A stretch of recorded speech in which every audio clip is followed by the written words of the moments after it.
ಲೆಕ್ಕಗಳು. ಈ ಅಣ್ಣನ ಕೈಯಲ್ಲಿದೆ ನಮ್ಮ ಸುಖ ದುಃಖಗಳು. ಅಣ್ಣ ನಮ್ಮ ಅಣ್ಣ ಇವನು ನಮ್ಮ ದೇವರು, ಕೋಟಿ ಜನ್ಮ ಬಂದರು ಮರೆಯನು ನಮ್ಮನು. ತಿಂಗಳ ಬೆಳಕಿನ ಅಂಗಳದಲ್ಲಿ ಅರಳಿದೆ ಪ್ರೀತಿಯ ಸಂಚಾರ.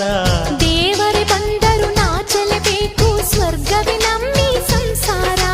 ನಮ್ಮೊಳಗೆ ನಮ್ಮೆದೆಯೊಳಗೆ ನಮ್ಮೊಳಗೆ ನಮ್ಮೆದೆಯೊಳಗೆ ಆ ಸಾವಿರ ಕನಸು ಇದೆ.